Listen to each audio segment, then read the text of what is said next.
نحمده ونصلي على رسوله الكريم اما بعد فاعوذ بالله من الشيطان الرجيم بسم الله الرحمن الرحيم رب اشرح لي صدري ويسر لي امري واحلل عقدة من لساني يفقهوا قولي۔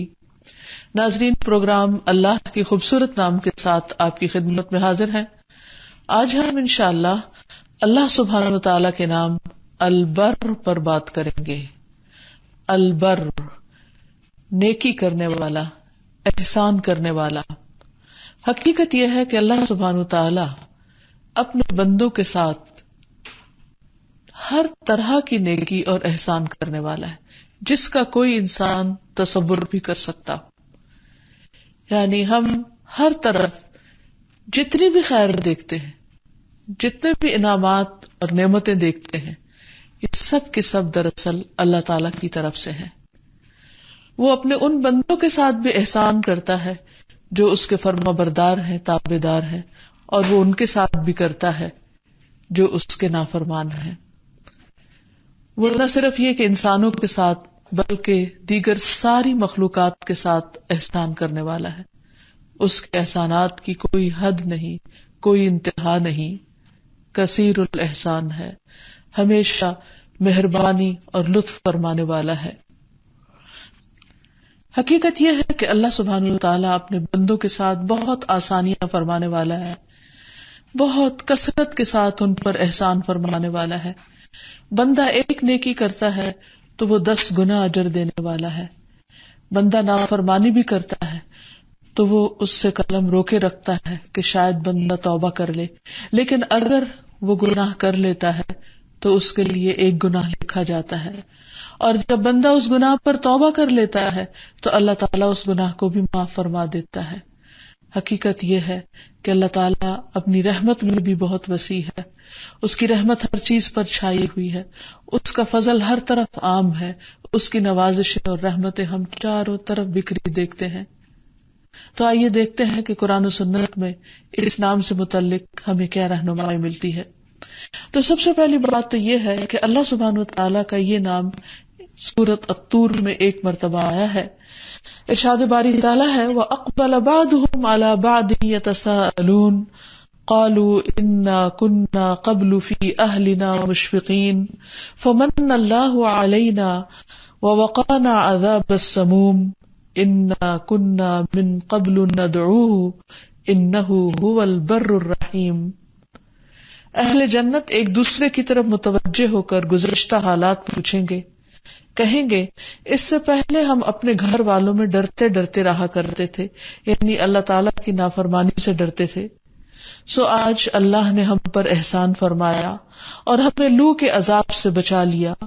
ہم اس سے پہلے دنیا میں اسی کو پکارا کرتے تھے، بلا شبہ وہ بڑا احسان کرنے والا، البر، اور رحم فرمانے والا ہے۔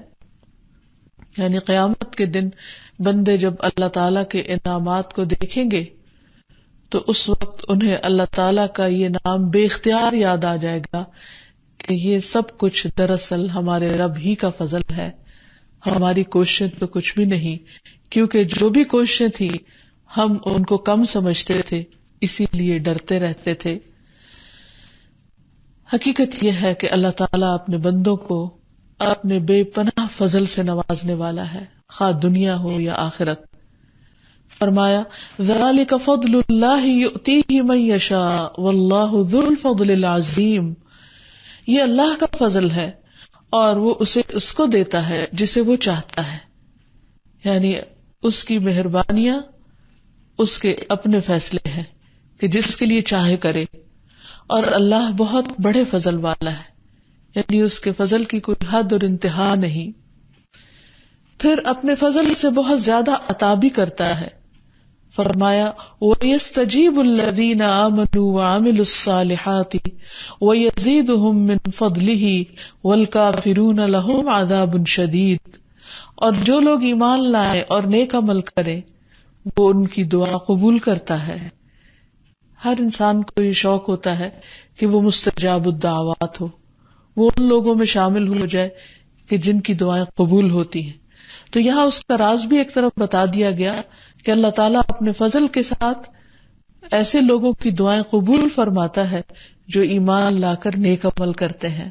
الذین آمنوا وعملوا الصالحات ویزیدہم من فضلہ، اور اپنے فضل سے اور زیادہ بھی عطا کرتا ہے، یعنی صرف اتنا نہیں دیتا جس کی وہ دعا مانگتے ہیں، کیونکہ بعض اوقات انسان کو خود بھی پتہ نہیں ہوتا کہ اسے اپنے لیے کیا مانگنا چاہیے.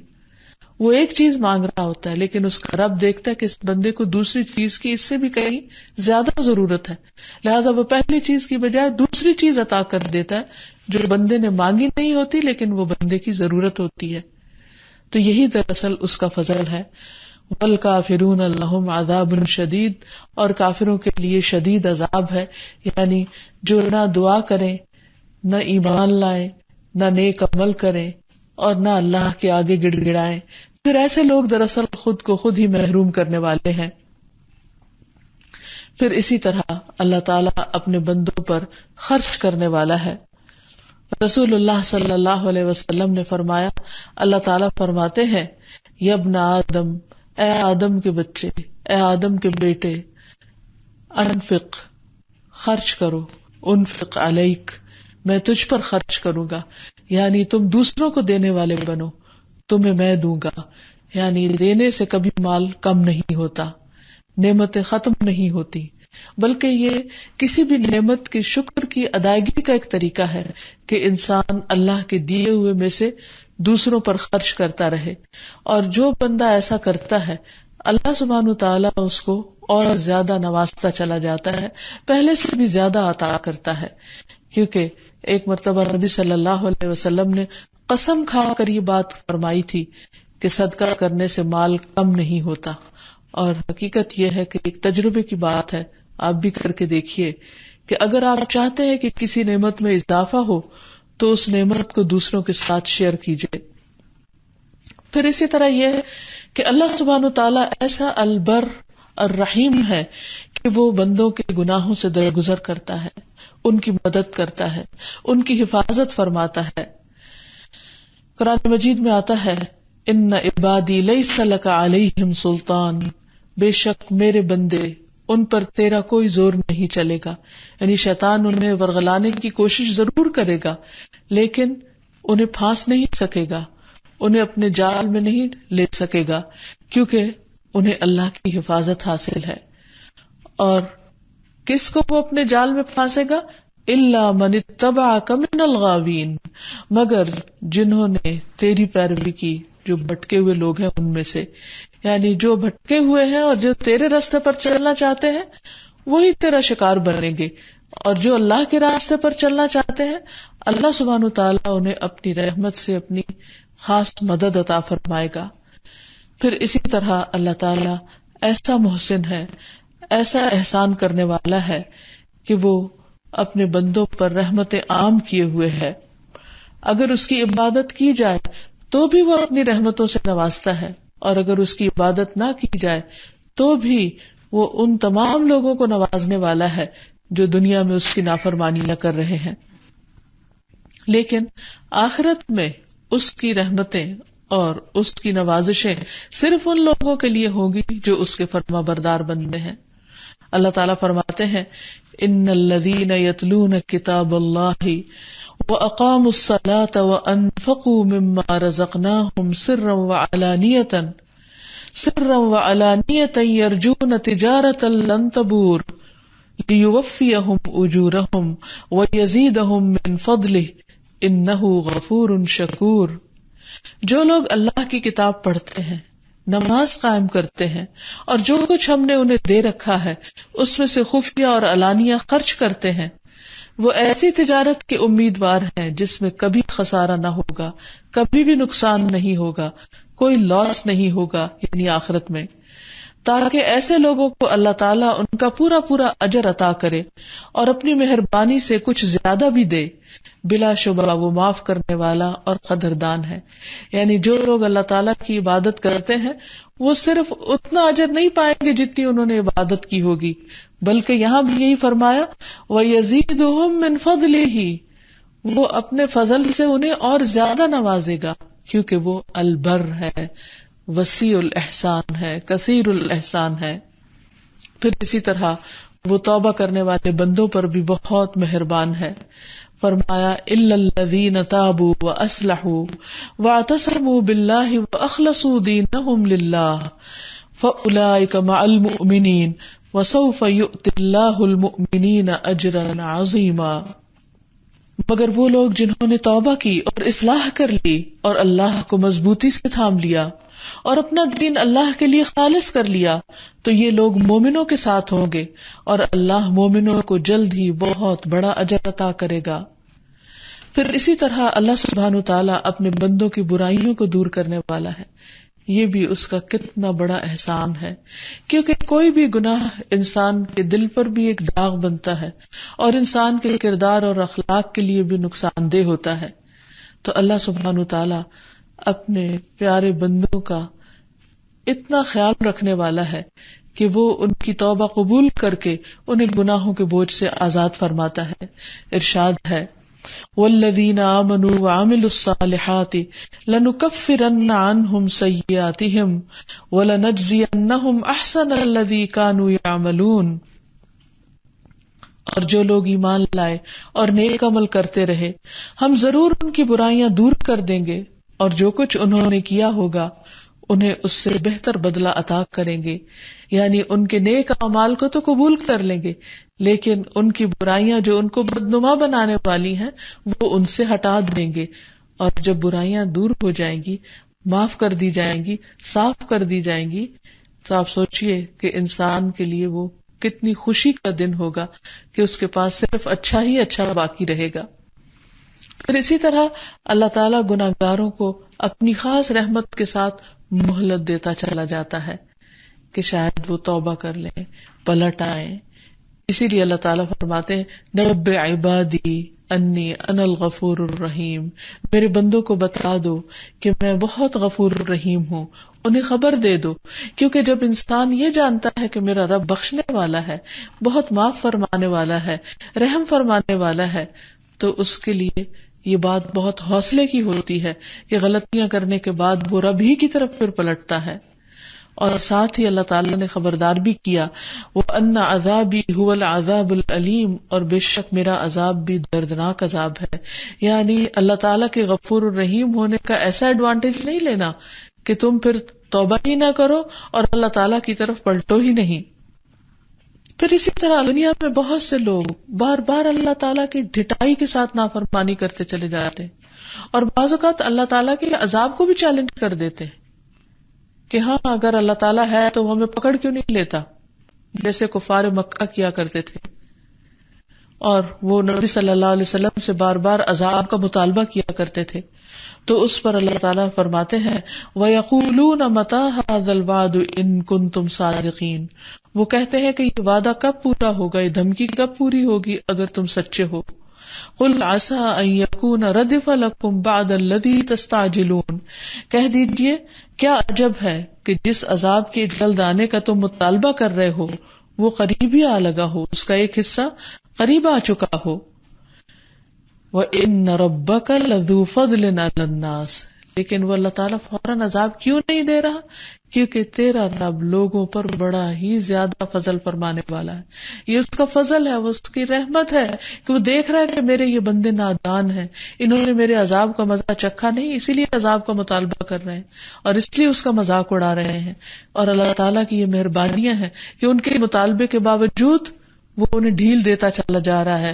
وَلَٰكِنَّ أَكْثَرُهُمْ لَا يَشْكُرُونَ، لیکن ان میں سے اکثریت شکر ادا نہیں کرتی کہ اللہ تعالیٰ نے ان کو مہلت دی ہوئی ہے.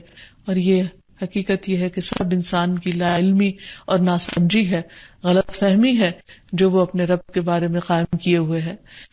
پھر اسی طرح اللہ سبحانہ وتعالیٰ ایسا مہربان ہے کہ وہ اپنے بندوں پر طاقت سے زیادہ بوجھ نہیں ڈالتا. یہ بھی اس کی کتنی مہربانی ہے. پھر اسی طرح اللہ سبحانہ وتعالیٰ بندوں سے بہت زیادہ عبادت کا مطالبہ نہیں کرتا. اس نے ہم سے یہ مطالبہ نہیں کیا کہ ہم 6 ماہ روزے رکھیں.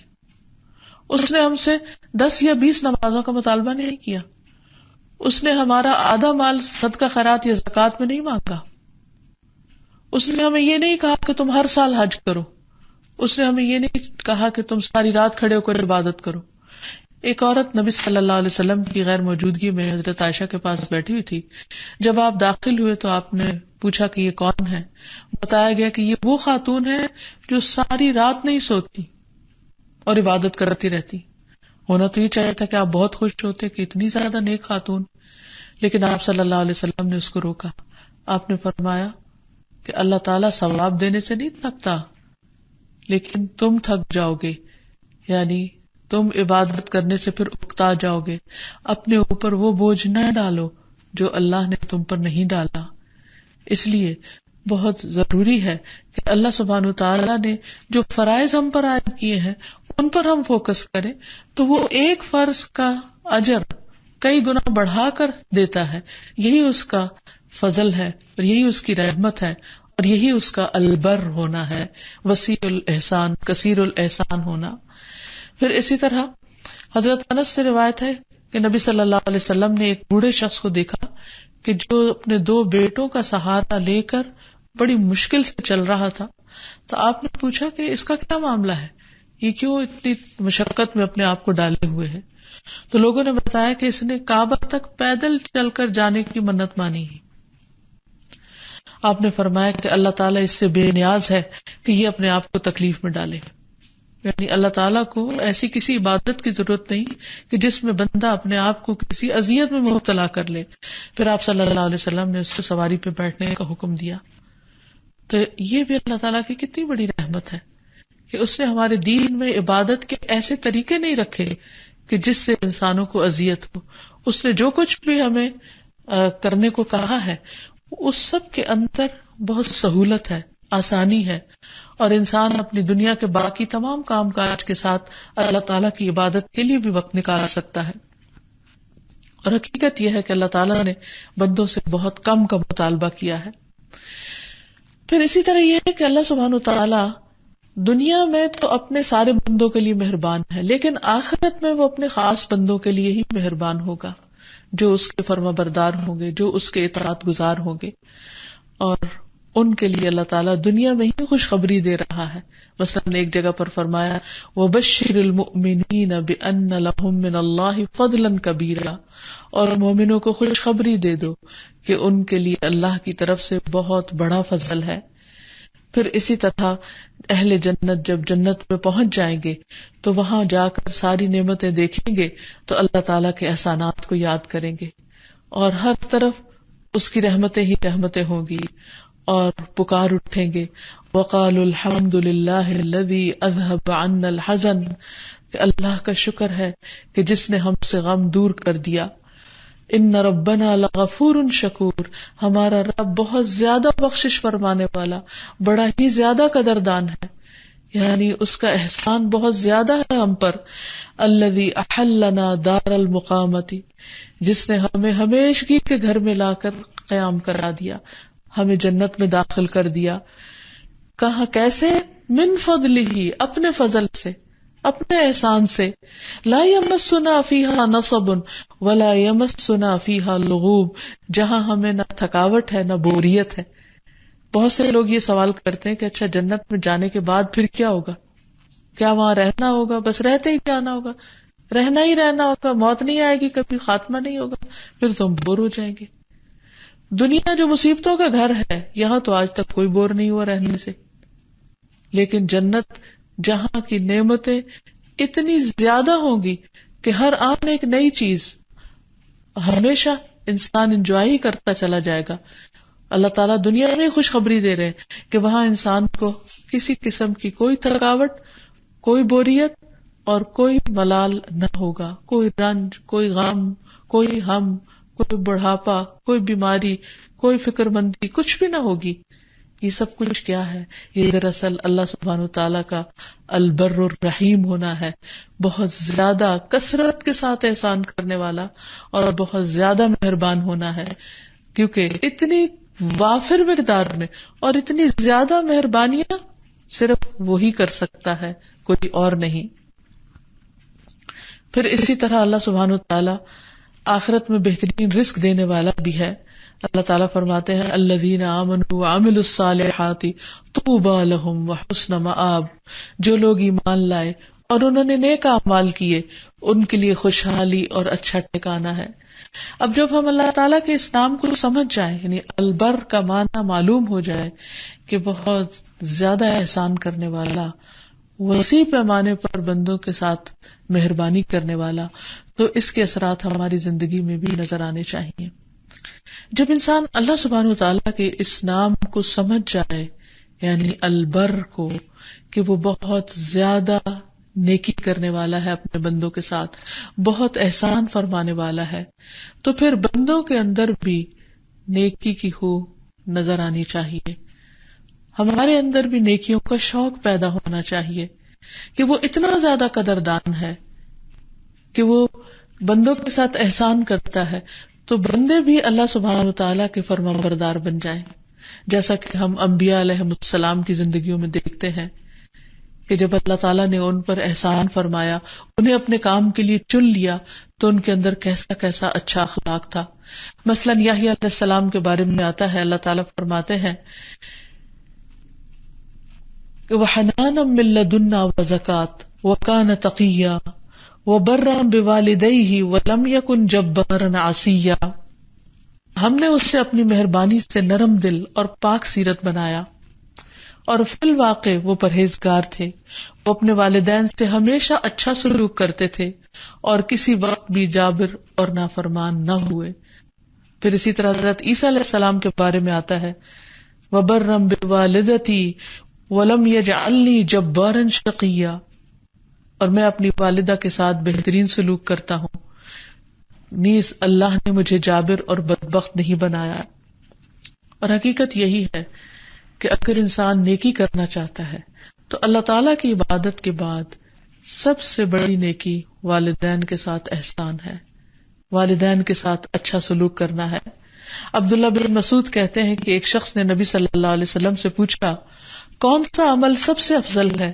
آپ نے فرمایا وقت پر نماز پڑھنا اور والدین کے ساتھ نیکی کرنا، پھر اللہ کے راستے میں جہاد کرنا۔ حقیقت یہ ہے کہ والدین کے ساتھ احسان اور والدین کا خیال رکھنا، ان کی ضروریات کو پورا کرنا، ان کے ساتھ نیک سلوک کرنا، اور نیک سلوک کرنے کا مطلب یہ نہیں ہوتا کہ ہر وقت ان کے پاس انسان بیٹھا رہے۔ نیک سلوک کی کئی شکلیں ہو سکتی ہیں۔ اگر وہ زندہ ہے تو ان کی خدمت کر کے، اگر فوت ہو چکے تو ان کے لیے دعائیں کر کے، ان کے لیے صدقہ جاریہ بن کے، ان کی طرف سے صدقہ خیرات کر کے، اور بہت سے نیکی کے کام ہیں جو ان کے لیے کیے جا سکتے ہیں۔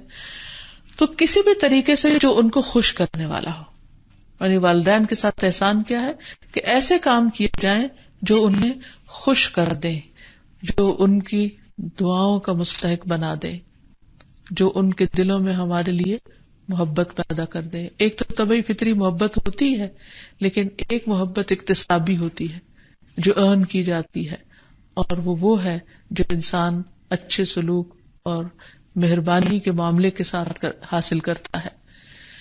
تو اس میں ہم دیکھتے ہیں کہ جب کوئی شخص اپنے والدین کے ساتھ اچھا سلوک کرتا ہے تو یہ اس کے لیے گناہوں کا کفارہ بھی بنتے ہیں، اللہ تعالیٰ کے قرب کا ذریعہ بھی بنتے ہیں۔ ایک شخص ابن عباس کے پاس آیا اور کہنے لگا کہ میں نے ایک عورت کو قتل کر دیا کیونکہ میں نے اسے نکاح کا پیغام بھیجا تو اس نے قبول نہیں کیا، کسی اور مرد نے بھیجا تو اس نے قبول کر لیا، تو مجھے غیرت ہوئی اور میں نے اس غیرت میں آ کر قتل کر ڈالا۔ تو ابن عباس نے اس سے کہا کیا تمہاری والدہ زندہ ہے؟ تمہارا اس کو اس کا کفارہ بتایا، لیکن بعد میں جو صاحب ساتھ بیٹھے ہوئے تھے وہ پوچھنے لگے کہ آپ نے والدہ کا کیوں پوچھا؟ تو کہنے لگے کہ میں نہیں جانتا کہ کوئی بھی نیکی جو اللہ کے قریب کرنے والی ہو اس سے بڑھ کر ہو سکتی ہے کہ انسان اپنی ماں کے ساتھ نیک سلوک کرے۔ یعنی اگر کوئی شخص کبیرہ گناہ کا بھی ارتکاب کر لیتا ہے اور پھر چاہتا کہ اللہ تعالیٰ اس کو معاف کر دے، تو توبہ کرنے کے بعد جو نیکیاں کرنی ہوگی وہ نماز اور صدقہ خیرات اور جو کفارہ مقرر ہے کسی بھی گناہ کا وہ ادا کرنے کے بعد اللہ تعالیٰ کو راضی کرنے کا طریقہ کیا ہے؟ والدین کی خدمت اور ان کو خوش کر دینا، اور اس میں سے بھی خصوصاً ماں کو خوش کرنا، کیونکہ والدین کے ساتھ نیکی نہ صرف یہ کہ دنیا میں انسان کے لیے بھلائی کا ذریعہ ہے بلکہ جنت میں لے جانے والی ہے۔ حضرت عائشہ کہتی ہے کہ رسول اللہ صلی اللہ علیہ وسلم نے فرمایا کہ میں جنت میں داخل ہوا تو وہاں قرآن مجید کی تلاوت کی آواز سنائی دی. میں نے پوچھا کہ یہ کون ہے؟ مجھے بتایا گیا کہ یہ حارثہ بن نعمان ہے. رسول اللہ صلی اللہ علیہ وسلم نے ان سے کہا یہی نیکی ہے، یہی نیکی ہے. اور حارثہ بن نعمان اپنی والدہ کے ساتھ بہت زیادہ حسن سلوک کرنے والے تھے. تو نبی صلی اللہ علیہ وسلم نے ان کو ایک طرح سے جنت میں دیکھا، یعنی ان کے جنت میں داخلے کی وجہ کیا تھی؟ ان کی والدہ کے ساتھ نیکی، حسن سلوک. تو اللہ سبحانہ وتعالیٰ اگر ہم پر مہربان ہے تو ہمیں اس کی مخلوق کے ساتھ مہربان ہونا چاہیے، اور اس کی مخلوق میں سے بھی وہ جو ہم پر سب سے زیادہ مہربان رہی ہو. اور وہ کون ہے؟ ایک ماں. کیونکہ انسانی رشتوں میں سے سب سے زیادہ جو رشتہ انسان کے لیے مہربان ہو سکتا ہے، فکر مند ہو سکتا ہے، خیر خواہ ہو سکتا ہے، وہ ماں کا رشتہ ہوتا ہے. پھر اسی طرح ماں کے ساتھ ساتھ باپ کا بھی بہت بڑا حق ہے، کیونکہ وہ خرچ کرتا ہے، بہت سی ضروریات پوری کرتا ہے، بہت سے فائدے پہنچاتا ہے. تو ان کے اوپر بھی احسان کرنا چاہیے. اور اس میں صرف یہ نہیں کہ وہ جب زندہ ہوں تو تب، وفات کے بعد بھی. اور اس سلسلے میں حضرت ابن عمر کا طرز عمل ہمارے لیے ایک بہت اچھا نمونہ ہے. ایک مرتبہ وہ مکہ جا رہے تھے تو راستے میں انہوں نے اونٹ کے ساتھ ساتھ اپنا ایک گدھا بھی رکھا ہوا تھا اور عمامہ بھی پہنتے تھے. تو راستے میں ایک دیہاتی ان کو ملا، تو انہوں نے ان سے بات چیت کرنے کے بعد اپنا گدھا بھی ان کو دے دیا اور عمامہ بھی دے دیا. تو ان کے ساتھی نے کہا کہ یہ کون شخص تھے ایک اجنبی سے جن کے اوپر آپ نے اتنی مہربانی کر دی؟ تو کہنے لگے کہ یہ میرے والد کے دوستوں میں سے تھے، یعنی حضرت عمر کے دوستوں میں سے تھے. تو نبی صلی اللہ علیہ وسلم نے فرمایا ہے کہ نیکیوں میں سب سے بڑی نیکی آدمی کا اپنے باپ کی وفات کے بعد اس کے دوستوں کے ساتھ اچھا سلوک کرنا ہے. اور اس دیہاتی کا باپ عمر کا دوست تھا رضی اللہ عنہ. تو یہ ہے ہمارا دین، اور یہ ہے احسان کا وہ وسیع کانسیپٹ جو ہمیں سکھایا گیا ہے. والدین کے ساتھ حسن سلوک کرنے کے بعد ہمارے بہترین سلوک کے مستحق ہمارے رشتہ دار ہیں. نبی صلی اللہ علیہ وسلم سے ایک مرتبہ پوچھا گیا کہ میں سب سے زیادہ اچھا سلوک کس سے کروں؟ آپ نے 3 دفعہ والدہ کے بارے میں فرمایا، 4تھی دفعہ والد کے بارے میں، اور پھر دیگر رشتہ داروں کے بارے میں. تو گویا والدین کے فوراً بعد دوسرے رشتہ داروں کا ذکر آتا ہے. رسول اللہ صلی اللہ علیہ وسلم نے فرمایا مسکین پر صدقہ کرنے کا ثواب 1 گناہ ہے، اور رشتہ دار پر صدقہ کرنے کا ثواب 2 گناہ ہے، ایک صدقے کا اور دوسرا رشتہ داری نبھانے کا. پھر اسی طرح یہ ہے کہ یہ تو انسانی رشتوں میں حسن سلوک کی بات ہے، لیکن ہمیں نیکی کی ہر قسم کے ساتھ رغبت ہونی چاہیے، کیونکہ اللہ سبحانہ وتعالیٰ ہر قسم کا احسان اپنے بندوں پر کرتا ہے. وہ بندوں کو نوازتا بھی ہے، بندوں کے لیے آسانیاں بھی پیدا کرتا ہے، بندوں کی وہ ضروریات بھی پوری کرتا ہے جو بندوں کو خود بھی نہیں پتا. تو ہمیں بھی نیکی کے کسی موقع کو ہاتھ سے نہیں جانے دینا چاہیے. تو اس سلسلے میں قرآن مجید کی ایک بہت جامع آیت ہے جس سے آیت البر کہا جاتا ہے، جس میں نیکی کی اقسام بتائی گئی ہیں. اللہ تعالیٰ فرماتے ہیں نیکی یہی نہیں کہ تم اپنا رخ مشرق یا مغرب کی طرف پھیر لو، بلکہ اصل نیکی یہ ہے کہ کوئی شخص اللہ پر، آخرت کے دن پر، فرشتوں پر، کتابوں پر، نبیوں پر ایمان لائے اور اللہ سے محبت کی خاطر اپنا مال رشتہ داروں، یتیموں، مسکینوں، مسافروں، سوال کرنے والوں اور غلامی سے نجات دلانے کے لیے دے، نماز قائم کرے اور زکوٰۃ ادا کرے. نیز نیک وہ لوگ ہیں کہ جب عہد کریں تو اسے پورا کریں اور بدحالی، مصیبت اور جنگ کے دوران صبر کریں. ایسے ہی لوگ راست باز ہیں اور یہی لوگ دراصل متقی ہیں. قرآن مجید کی اس آیت کے علاوہ حدیث سے بھی ہمیں نیکی کے کاموں کی تفصیل کے بارے میں پتہ چلتا ہے. عبداللہ بن عمر بیان کرتے ہیں کہ ایک آدمی نبی صلی اللہ علیہ وسلم کے پاس آیا اور کہا کہ اللہ کے رسول صلی اللہ علیہ وسلم، کون سے لوگ اللہ تعالیٰ کو زیادہ پیارے ہیں؟ کون لوگ زیادہ محبوب ہیں اور کون سے اعمال اللہ تعالیٰ کو زیادہ پسندیدہ ہیں. رسول اللہ صلی اللہ علیہ وسلم نے فرمایا وہ لوگ اللہ تعالیٰ کو زیادہ محبوب ہیں جو دوسرے لوگوں کے لیے سب سے زیادہ فائدہ مند ہوں. اب اس معیار پر اپنے آپ کو پرکھ لیجئے کہ آپ دوسروں کو کتنا فائدہ دینے والے ہیں اور کس کس کو دینے والے ہیں. ایک دن کا جائزہ آپ لے سکتے ہیں, ایک ہفتے کا لے سکتے ہیں, ایک مہینے اور ایک سال کا لے سکتے ہیں کہ اس عرصے میں آپ نے کتنے لوگوں کو بینیفٹ کیا, کتنے لوگوں کا بھلا کیا.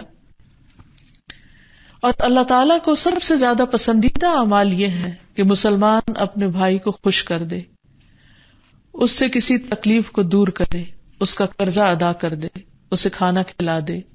اور فرمایا مجھے اپنے کسی بھائی کی ضرورت پوری کرنے کے لیے اس کے ساتھ چلنا اس مسجد نبوی میں 1 ماہ کے اعتکاف سے زیادہ محبوب ہے.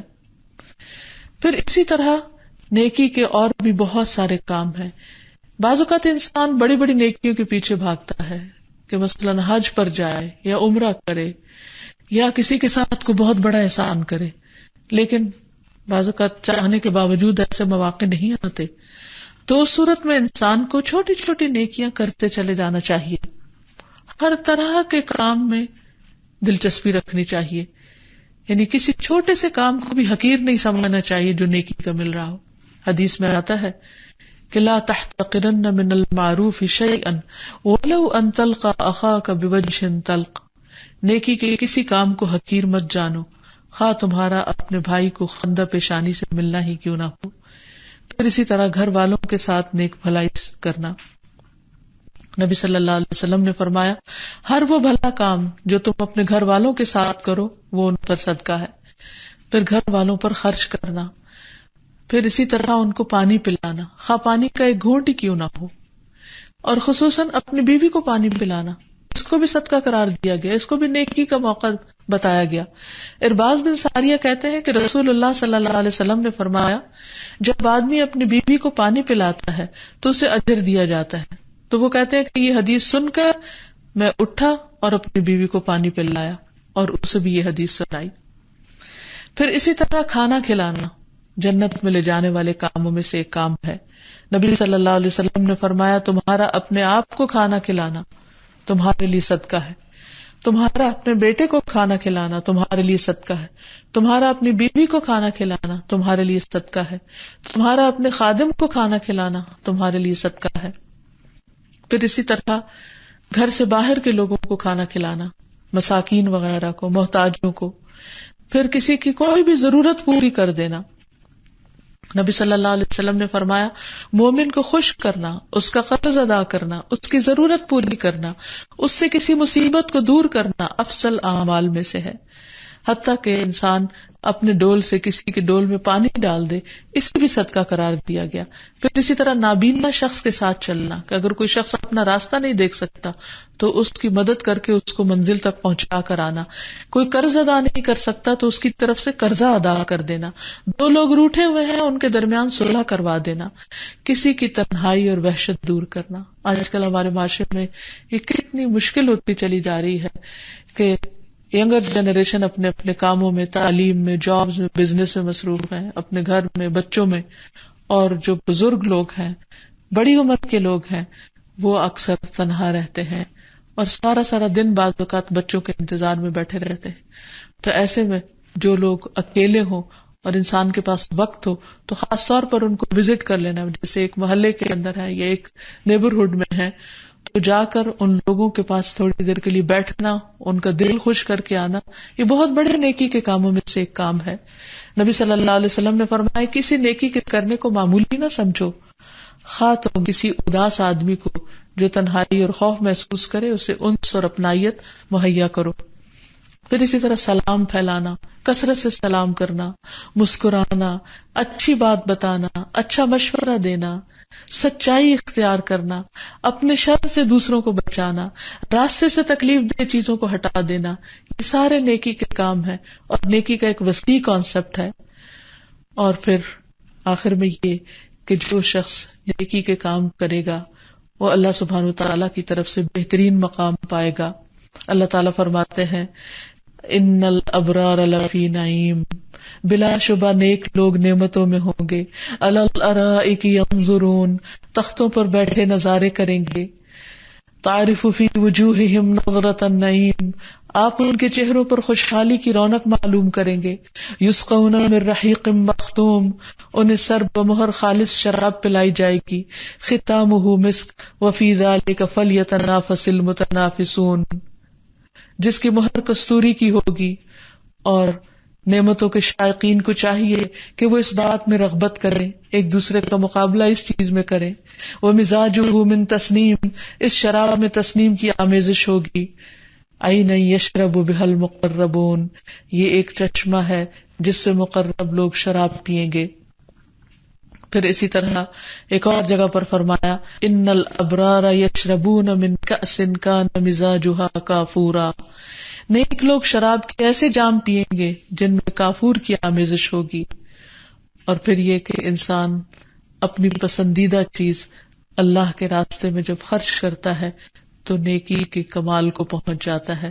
لن تنالوا البر حتی تنفقوا مما تحبون. اور آخر میں یہ کہ انسان اسلام کے ساتھ اللہ سبحانہ تعالیٰ سے دعا بھی کرے تاکہ اللہ تعالیٰ اس پر اپنی رحمت نازل فرمائے. تو اللہ تعالیٰ سے دعا ہے کہ وہ ہمیں نیکیوں کا موقع عطا فرمائے، نیکیوں کی توفیق عطا فرمائے، اور ہر ایک کے ساتھ خیر اور بھلائی کا سلوک کرنے نصیب کرے. وآخر دعوانا ان الحمد للہ رب العالمین. سبحانک اللہم وبحمدک، اشہد ان لا الہ الا انت، استغفرک واتوب الیک.